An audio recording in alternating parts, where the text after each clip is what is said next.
Me da mucho gusto saludar, como siempre, como todos los jueves, a nuestro buen amigo Jesús Lemus, autor de El Licenciado. Ese es su más reciente libro, un periodista de a pie, un periodista perseguido en tiempos de Calderón, un periodista sin censura. Mi querido Jesús, ¿cómo estás? Muy buenas tardes. Buenas tardes, mi querido Vicente Serrano. Siempre un placer saludarte y poder saludar a nuestra audiencia en este espacio que me permites compartir con toda nuestra audiencia, donde, bueno, intentamos hacer periodismo de investigación y de calle, como tú bien lo señalas. Oye, mi querido Jesús, a ver, esto pongo en la mesa. Tras el cierre de la cárcel de Puente Grande, por lo menos otras 20 cárceles estatales podrían cerrar porque se encuentran en condiciones similares a esta que fuera una insignia del gobierno mexicano. Los gobiernos estatales se niegan a entrar a la dinámica de defensa de derechos humanos de los presos que ha planteado el presidente Andrés Manuel López Obrador, lo que apunta a una crisis carcelaria que no sé si ya venga desde hace mucho tiempo. Tú dímelo, mi querido Jesús. Efectivamente, Vicente, como tú ya ahorita señalabas, con cierto encono y cierto enojo, mejor dicho, con cierto enojo que compartimos seguramente todos los mexicanos, porque este gobierno de la Cuarta Transformación pues ha comenzado a sacudir las sábanas y ha encontrado ahora sí que ranas y tepocatas debajo del colchón. Y bueno, qué importante es que el presidente de la República, López Obrador, intenta hace su mayor esfuerzo, aunque a veces las fuerzas oscuras de la ultraderecha insisten en pregonar todo lo contrario, para componer este país. Pero qué importante que el presidente esté haciendo esa labor y que creo que como periodistas, Vicente, no debemos de perder un objetivo punto de vista. Qué bueno que se está haciendo esa recomposición, que se está haciendo esa auditoría social al interior de las cúpulas del poder que medraron durante décadas del erario y que se enriquecieron brutalmente, pero también creo que otro punto que hemos dejado de vista los propios periodistas y a veces muchos sectores de la sociedad es también la descomposición social en la que nos dejó esta dictadura del PRI y del PAN que veníamos padeciendo. Y esto lleva porque así como hay que revisar cómo dejaron las cuentas y el manejo de los recursos, pues creo que también hay que revisar cómo está la situación social. Y uno de los sectores más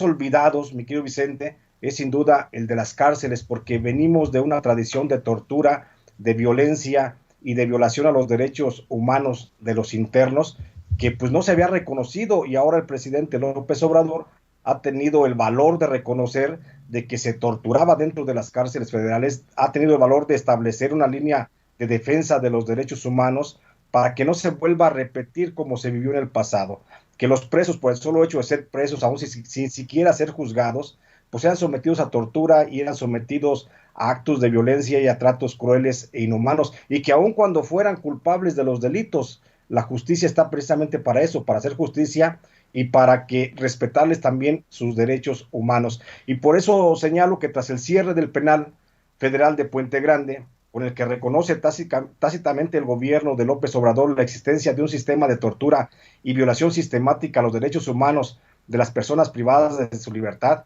que ya se venía haciendo, pues, o que es una herencia del pasado, pues el gobierno analiza la posibilidad, si no de cerrar, al menos sí readecuar la operación de por lo menos otras 3 cárceles del sistema penitenciario federal y otras 20 del sistema penitenciario estatal. Una fuente consultada de la Dirección de Penales a nivel federal dijo que por lo menos en las cárceles de Almoloya de Juárez, que es el Ceferezo número 1, en el Estado de México, la de Villaldama, que es el Ceferezo número 5 en Veracruz, y la de Gómez Palacio, que es el Ceferezo número 14 en Durango, se han encontrado testimonios de torturas y violaciones de derechos humanos similares a las registradas en el penal de Puente Grande, las que obligaron a su cierre. Aun cuando el gobierno federal solo mantiene en la mira al menos la readecuación de las 3 cárceles federales referidas, existen datos en la Comisión Nacional de los Derechos Humanos que podrían hacer que por lo menos otras 20 cárceles estatales sean cerradas o rediseñadas en su operación, por el hecho de que en ellas también se han documentado casos graves de tortura y violación a las garantías individuales de las personas privadas de su libertad. De acuerdo al Diagnóstico Nacional de Supervisión Penitenciaria 2019, elaborado por la Comisión Nacional de Derechos Humanos, en por lo menos 71 de las 131 prisiones estatales que operan en el país, existe actualmente el riesgo de ingobernabilidad. Eso como resultado de las constantes protestas de los internos a causa de la tortura y la violación de derechos humanos a los que son sometidos de manera sistemática por parte del personal de vigilancia y custodia. Por eso es que en 20 de esas 71 cárceles de alto riesgo es donde se acentúa la tortura y la violación de los derechos contra los internos, y es lo que podría hacer que el gobierno federal decrete la suspensión definitiva de actividades, o al menos se instruya a los gobiernos estatales para que se modifiquen los protocolos de trato hacia la población carcelaria. ¿No sería, pues, Vicente, de sorprender que en breve el gobierno federal pudiera decretar el cierre de más cárceles federales y estatales que no se ajustan a la nueva política de protección de derechos humanos y contra la tortura que ha manifestado el presidente López Obrador, como un acto de congruencia de su administración caracterizada, como ya lo sabemos, por su sentido humanista? Y es que cuando desde la Presidencia de la República se ha delineado la nueva política pública para el respeto de los derechos humanos de las personas privadas de su libertad, esta instrucción oficial, fincada en el marco jurídico del país, poco o nulo eco ha tenido en los gobernadores estatales.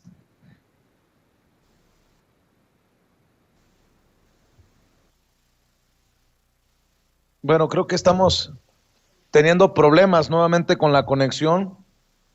Ahora con Jesús Lemus, les ofrezco una disculpa. Vamos a ver si logramos reconectarnos con Jesús Lemus. No sé si el problema esté sucediendo en donde se origina la señal de nosotros de Sin Censura en Chicago, Illinois. Pero bueno, vamos a buscar nuevamente la reconexión con don Jesús Lemus. Y le agradezco mucho por su paciencia y su generosidad al buen Jesús Lemus, que si alguien sabe de tortura, es Jesús Lemus. Yo quería decirlo, él sufrió tortura, fue encarcelado injustamente en Puente Grande en tiempos de Genaro García Luna y de Felipe Calderón, luego de dar a conocer los presuntos vínculos de la familia Calderón Hinojosa en Michoacán con el crimen organizado. Vamos por teléfono con Jesús Lemus. Te escuchamos, Jesús. Se cortó la comunicación, la conexión. Te ofrezco una disculpa. No, hombre, no, pues es que más bien esa disculpa nos la deberían de pedir a nosotros, deberían de ofrecer a nosotros aquellos que ofrecen ese servicio tan malo de Internet. Pero bueno, te comentaba que aun cuando desde la Presidencia de la República se ha delineado la nueva política para el respeto de los derechos humanos de las personas privadas de su libertad, esta instrucción oficial, que se finca obviamente en un marco jurídico del país, poco o nulo eco ha tenido en los gobernadores, en donde persiste, la mayoría de los gobiernos estatales, persiste la ilegal tradición del maltrato a los presos y de la ejecución de tortura, que, insisto, ese debe ser un tema también a revisar por los propios medios de comunicación y también, por supuesto, por la esfera del gobierno que ya está trabajando en esto. Y es que esta tortura y maltrato a los presos también lo reconoce la propia Comisión Nacional de los Derechos Humanos, la que refiere en su más reciente diagnóstico de supervisión carcelaria, el del 2019, que en por lo menos el 42% de las cárceles estatales prevalece, fíjate bien, el trato cruel e inhumano contra los internos, el que es conocido e ignorado por la mayoría de los gobernadores. En un rango de valoración del 1 al 10, donde 1 es la aplicación de tortura y tratos inhumanos a los presos, y 10 es el pleno respeto a las garantías individuales de las personas privadas de su libertad, el promedio de calificación de las cárceles estatales de todo el país apenas se ubica en el 6.7, mientras que las cárceles federales alcanzan una calificación de 7.5. Las prisiones peor calificadas a nivel federal son el Centro de Readaptación Social de Puente Grande, como vimos que ya fue cerrado, en Jalisco, con 6.8% de calificación. Luego sigue el Centro Federal de Readaptación Social número 1 de Almoloya de Juárez, con un 6.6%, con un 0.6 de calificación. Luego está el Centro Federal de Readaptación Social número 5 de Villaldama en Veracruz, con 6.5, y el Centro Federal de Readaptación Social número 14 en Durango, con 6.3. Por lo que hace, mi querido Vicente, a las cárceles locales, los sistemas penitenciarios estatales más deficientes donde los gobernadores no han puesto la debida atención para atender ese cáncer que nos heredaron las administraciones pasadas. De acuerdo a la evaluación de la CNDH, los peores calificados son los de Tamaulipas, con 5.4 de calificación, luego sigue el de Guerrero con 5.9, luego están las cárceles de Veracruz con 5.9, luego están las de Puebla con 6.3, luego las de Sinaloa con 6.5, Tabasco con 6.6 y Michoacán con 6.15 puntos de calificación. Los aspectos que hacen que estos sistemas penitenciarios se ubiquen como los peores del país no solo son los relativos a la falta de servicios médicos, suspensión indefinida de alimentos o negativa a la comunicación entre internos y sus familias. Mayormente estas violaciones se refieren a los tratos crueles que la población de presos recibe de manera sistemática y constante de parte de las autoridades penitenciarias, en donde se destaca la tortura. La tortura que mayormente se aplica dentro de las cárceles estatales, y creo que esto es bien importante, mi querido Vicente, la gente que nos escucha, que se finque aquí una observación permanente, porque la tortura que mayormente se aplica dentro de las cárceles estatales tiene que ver con la suspensión de alimentos o el suministro de alimentos en estado de descomposición. Esta práctica ha sido documentada por la Comisión Nacional de Derechos Humanos en por lo menos 20 cárceles estatales y en 3 de tipo federal, las que podrían ser el principal motivo para el cierre de estos centros penitenciarios en los próximos días. Según reconoce la Comisión Nacional de los Derechos Humanos, la suspensión de alimentos o el suministro de estos en estado de descomposición para los presos, en la mayoría de los casos obedece a negligencia de las autoridades carcelarias o peor, a la intención de causar tortura a través del hambre. Todas las cárceles del país cuentan con suficiente presupuesto para alimentar a sus internos. Por eso no se entiende que no se les debe comer, pero intencionalmente no se aplican estos recursos. Te pongo el caso, por ejemplo, en Michoacán, el presupuesto para alimentación y servicios médicos para la población carcelaria en el 2019 fue de 480 millones de pesos. ¿Pero qué crees? Solo se aplicaron menos de la mitad de esos recursos. ¿Dónde está el resto? No sabemos. En Tabasco se contó con un presupuesto de 321 millones de pesos para atender en salud y alimentación a los internos, pero solo se aplicó menos de 120 millones de pesos. Igual sucedió en Sinaloa, donde se contó con un fondo de 218 millones de pesos, de los que solo se aplicaron menos de la mitad de esos recursos. Por lo que hace a Puebla, y solo en el 2019, se tuvo un presupuesto de 311 millones de pesos para gastos de salud y alimentación de los internos, pero solo se ejercieron 129 millones de pesos de ese renglón. En Guerrero, de 120 millones de pesos destinados a la subsistencia de los presos, solo se aplicaron menos de 56 millones de pesos, mientras que en Veracruz y Tamaulipas, de casi 509 millones y 428 millones de pesos respectivamente, solo se gastaron 287 y 321 millones de pesos. Según lo reconoce la Comisión Nacional de los Derechos Humanos, al día de hoy, en todo el territorio nacional, hay por lo menos 20 cárceles estatales que están operando en condiciones similares a las que se registraron en la cárcel federal de Puente Grande, que fueron causa de su cierre definitivo. De las 20 cárceles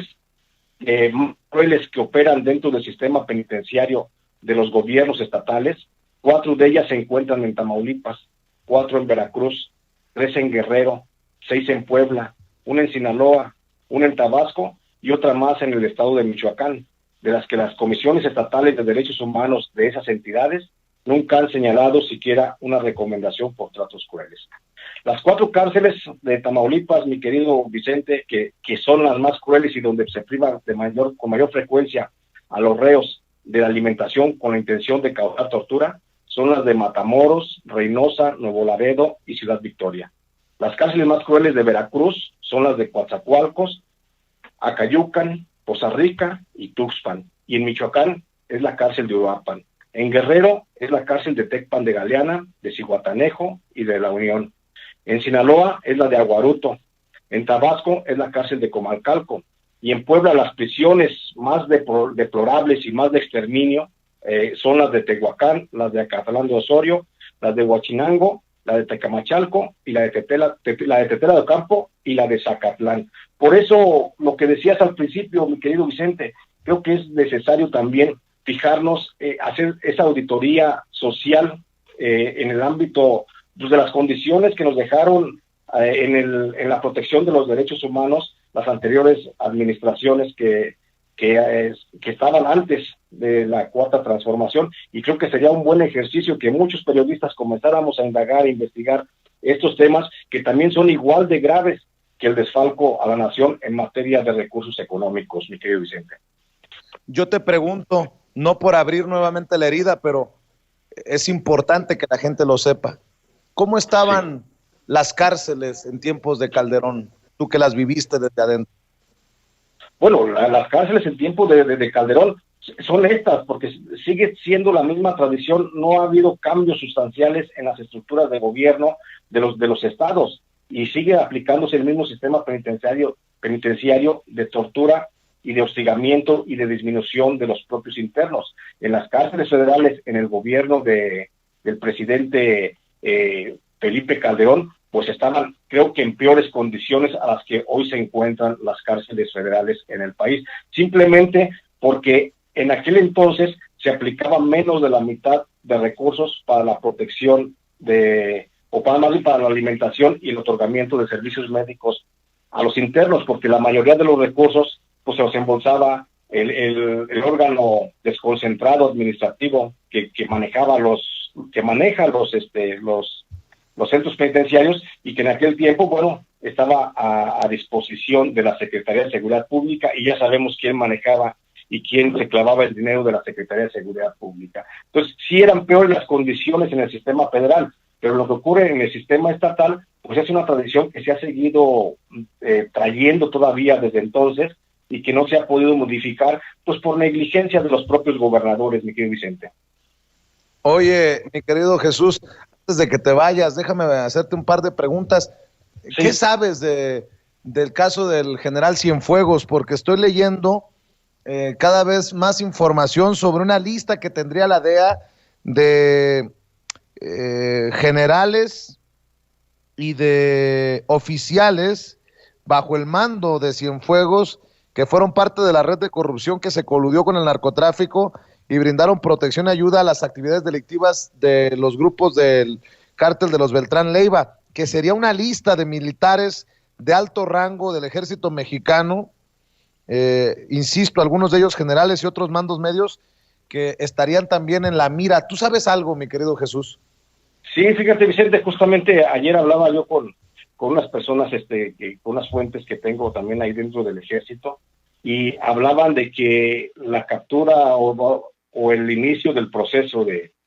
general Cienfuegos, pues no era otra cosa más que la puntita de todo lo que se veía venir, porque sin duda alguna ese proceso penal en Estados Unidos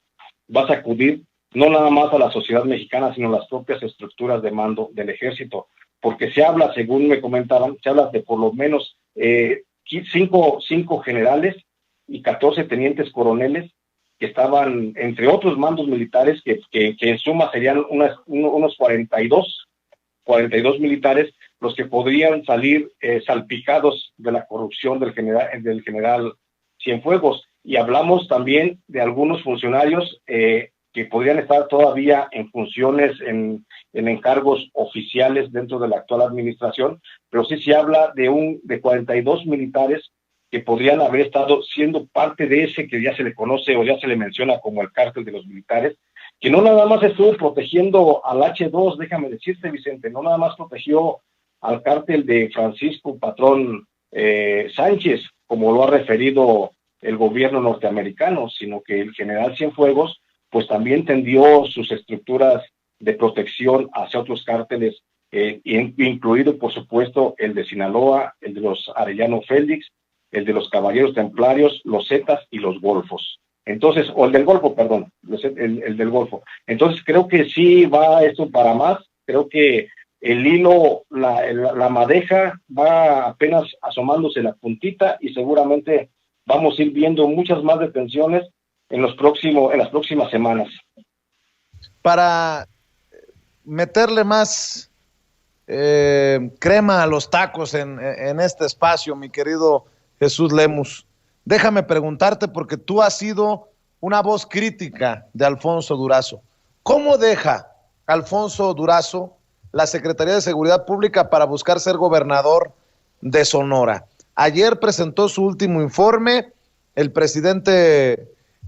tuvo elogios para Alfonso Durazo. ¿Cómo ves tú la salida de Alfonso Durazo de la Secretaría y su búsqueda de la gubernatura por Sonora? Mira, Vicente, creo que al tiempo vamos. Yo he señalado la ineficiencia, por supuesto, de este señor, de Alfonso Durazo Montaño, y su salida, para mí, siento que es muy buena porque evita, de alguna forma, un compromiso a futuro del presidente López Obrador, porque se apuntaba a ser el García Luna de esta administración. Lo digo, al tiempo vamos. Guarden por ahí este comentario, porque al tiempo vamos. No sé cuál sea el destino o el futuro político de Alfonso Durazo Montaño. Lo que sí es cierto es que Alfonso Durazo Montaño no está limpio, no está lejos de la corrupción. Él tuvo también su relación, por supuesto, con Genaro García Luna y con otros miembros de los cárteles, de los Beltrán Leiva y los de Sinaloa, durante el tiempo que estuvo trabajando con Vicente Fox Quesada. Y por supuesto que en estos casi 2 años de esta administración del presidente López Obrador, él hizo algunas cosas que el presidente de la República pues tuvo que pagar y que dar la cara. Él fue el responsable directo de liberar a Ovidio Guzmán, que ya sabemos todas las consecuencias que trae esto, y por supuesto que existe una relación muy estrecha del cártel de Sinaloa con Alfonso Durazo Montaño. Te digo, insisto, vamos al tiempo,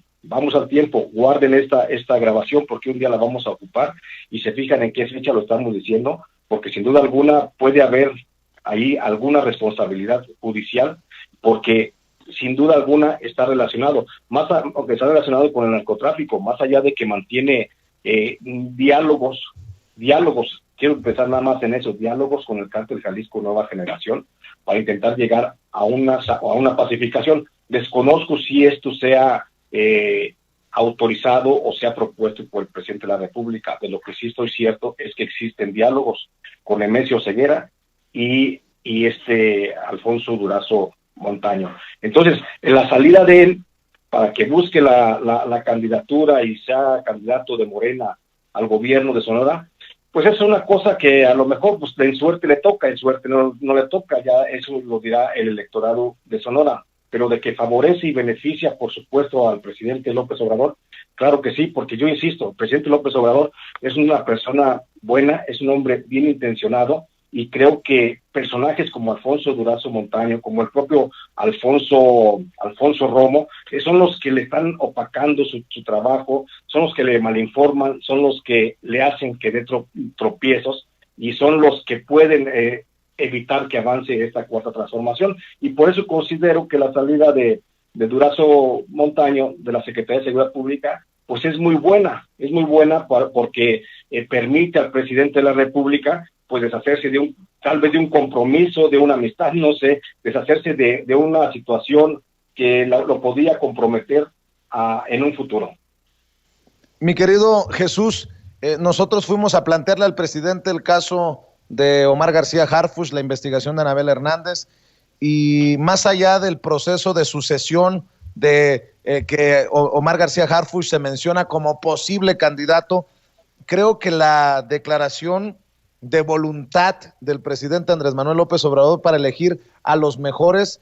es lo que a mí en lo particular me brinca como la nota. Tú me imagino que estás al tanto de esto. ¿Qué te pareció la respuesta del presidente a nuestro planteamiento y ese compromiso de que ya no haya Genaros García Lunas en el gobierno ni casos Cienfuegos? De eso me queda claro que había compromiso en las palabras del presidente. Exacto. Bueno, pues sin duda alguna el presidente siempre es muy sensible a los planteamientos que hacen los periodistas y este planteamiento que tú dejaste sobre la mesa en la conferencia con el presidente López Obrador, pues se me hizo muy inteligente. Creo que fue básicamente un compromiso histórico el que hace el presidente López Obrador para que no se repitan más casos, más García Lunas. Y eso es muy loable, mi querido Vicente, porque eso le obliga y por supuesto que le metiste presión al presidente para pensársela 2 veces el designar a García Harfuch, por lo que ya hemos platicado aquí, por lo que ya platicamos la vez anterior, por la dinastía de corrupción que trae este funcionario, por su cercanía con Genaro García Luna, por las herencias de relación que dejó pues el abuelo y el padre de este muchacho, de este García Harfuch. Entonces creo que la presión que le metes tú ahí al presidente de la República, creo que es un grito a tiempo el decirle aguas, y que luego no se diga también sorprendido, como luego sucede, como en el caso de, que no hay comparación por supuesto, ¿no? Que como en el caso de Felipe Calderón, que dice que no sabía lo que hacía su secretario de Seguridad Pública, o lo que podría decir en su momento Enrique Peña Nieto, diciendo que no sabía lo que hacía el general de la Defensa Nacional. Entonces, creo que lo que pusiste sobre la mesa es un tema que va a dar mucho. Sin duda alguna, creo que el presidente de la República ya debe estar consultando los informes internos del CISEN, porque claro que existe información de todo esto, y seguramente ojalá lo tome la decisión en frío y a solas, para que no haya ningún tipo de injerencia de esos que les gusta querer ser la conciencia del presidente, y que logre finalmente designar al mejor hombre para que esté al frente de la Secretaría de Seguridad Pública, que mucha falta nos hace en el país para que recomponga todo este desmadre que dejaron las anteriores administraciones, y que te digo, insisto, que hay que ver todavía todo lo que dejó este señor Alfonso Durazo, que bueno, ya se apunta como candidato y pues ojalá le vaya muy bien. Fíjate que ayer en una columna Héctor de Mauleón me llama palero y me quiere meter en una campaña de desprestigiar a Omar García Harfuch, nada más lejano de la realidad. Creo que no le queda claro a Héctor de Mauleón quiénes somos y dónde estamos, me refiero a él y a su servidor, pero creo que hace un posicionamiento, un planteamiento interesante en su columna en general. ¿Debe de ser un militar o debe de ser un civil el que lleve las riendas de la Secretaría de Seguridad Pública ahora que se va Alfonso Durazo, en momentos en que un militar, el de más alto rango en el gobierno de Peña Nieto, está ensartado por las autoridades estadounidenses? Sí, yo considero, bueno, más allá de la opinión de Héctor de Mauleón, que bueno, yo me la reservo, yo Héctor de Mauleón, pues lo veo como un buen opinador hasta ahí. Nunca lo he visto yo reporteando en las zonas de conflicto, ni hablando, ni sentándose a platicar con los narcotraficantes para conocer de viva voz qué es lo que está pasando. Pero yo considero que esa pregunta que tú me planteas, creo que debe ser un civil quien se quede al frente de la Secretaría de Seguridad Pública, por una sola razón, y justamente en este momento de coyuntura que se debe considerar. Creo que en estos momentos, quieras que no, la institución más prestigiada, la institución más loable del país, que era el Ejército Mexicano, que eran las Fuerzas Armadas de México, pues han quedado demeritadas simplemente por el hecho de la detención del secretario general de la Defensa Nacional en la administración pasada. Y han quedado demeritadas aún por la investigación que, te digo, ya se corre sobre 42 mandos del ejército, entre ellos 5 generales, que sin duda alguna va a sacudir las estructuras y va a colocar a la Secretaría de la Defensa Nacional, la va a colocar a un nivel de simple policía corrupta, que ese era el riesgo que se le advirtió en su justo momento al entonces presidente Enrique Peña Nieto, para que no continuara con la guerra contra el narcotráfico, con el ejército en las calles, porque se corría ese riesgo, la infiltración de la corrupción y en consecuencia el descrédito de la institución. Y mira, hemos llegado justamente a la corrupción y al descrédito. Entonces, hoy la institución, que es el Ejército Mexicano, que antes era loable y aplaudible toda su labor y que hacía que cuando marchaban los soldados en los desfiles del 16 de septiembre se te enchinara la piel de ver la marcialidad con la que salían a las calles, pues hoy prácticamente están en un papel en tela de juicio, en un papel de duda ante la sociedad sobre si realmente la institución es tan prestigiada, que es tan honorable, o realmente ha caído a nivel de corrupción como cualquier policía municipal. Entonces, ese es el riesgo y por eso hemos caído a este momento en el que considero que un militar no vendría a solucionar los problemas de credibilidad para la procuración, o más bien para la aplicación de la seguridad pública a través de la Secretaría de Protección Ciudadana del Gobierno Federal. Creo que debe de ser un civil con una formación honesta, con una trayectoria recta dentro de la administración de la seguridad pública, y que de eso seguramente hay muchos funcionarios dentro de la Secretaría de Gobernación, pero creo que debe ser un civil, mi querido Vicente. Bueno, pues ahí está la opinión de Jesús Lemus, autor de Licenciado, su más reciente libro, y obviamente colaborador en esta familia sin censura. ¿En dónde te sigue la gente? ¿En dónde te busca? ¿En dónde te apoya, Jesús?